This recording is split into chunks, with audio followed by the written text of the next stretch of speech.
presented by team Gorakhpur. गोरखपुरिया बोल रहे हैं, थोड़ा संभल के रहिए वरना कर देंगे फेमस। समझ में आया क्या? ऐसे जानी अकलना तो चाटी जाई बधू लइका होई देसी हमें जिला गोरखपुर। बात हमर सुना जानी मत करी ह आना कानी मिल जाइबा खाक में ए बाबू गोरखपुरिया बानी। यार खातिर यार बानी दुश्मन तलवार बानी मिला दे अब मिट्टी में गोरखपुरिया रंग बाज बानी। 40 न तान के बुलेट पे हम झारी के चर्चा बावे गोरखपुर में हमारा रंगदारी के चर्चा बावे गोरखपुर में हमारा रंगदारी के।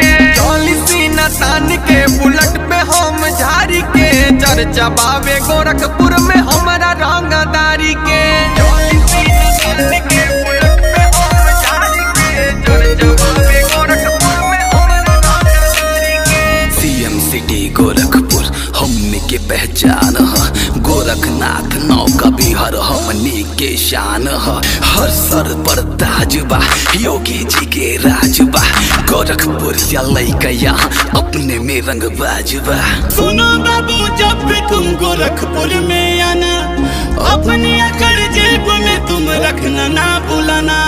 सुनो बाबू जब भी तुम गोरखपुर में आना अपनी अकड़ जेब में तुम रखना ना भूलाना।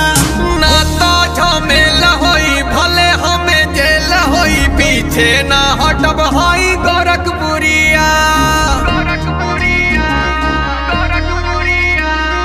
पीछे ना हटब होई गोरखपुरिया। 40 न तान के बुलेट पे हम झारी के चर्चा बावे गोरखपुर में हमारा रंगदारी के। गोरखपुरिया बोल रहे हैं, थोड़ा संभल के रहिए वरना कर देंगे फेमस। समझ में आया क्या? ऐसे जानी अकलना तो चाटी जाई बधू लइका होई देसी हमें जिला गोरखपुर। गोली से भी ज्यादा हमरा बोली के डिमांड बा, गोरखपुर के चर्चा करत सारा हिंदुस्तान बा। जो हमको प्यार दे वही हमको भाते हैं, हमारे कारनामों से इतिहास लिखे जाते हैं। हिंदू मुस्लिम और हम सिख ईसाई जातिवाद के भेद नहीं के सब भाई भाई। हिंदू मुस्लिम और हम सिख ईसाई जातिवाद के भेद नहीं के सब भाई भाई।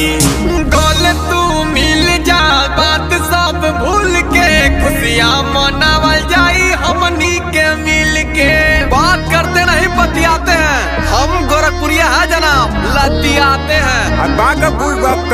समझा कि नहीं? 40 न तान के बुलेट पे हम झारी के चर्चा बावे गोरखपुर में हमारा रंगदारी के। 40 न तान के बुलेट पे हम झारी के चर्चा बावे गोरखपुर में हमारा रंगदारी के। Music by Mohan Maurya.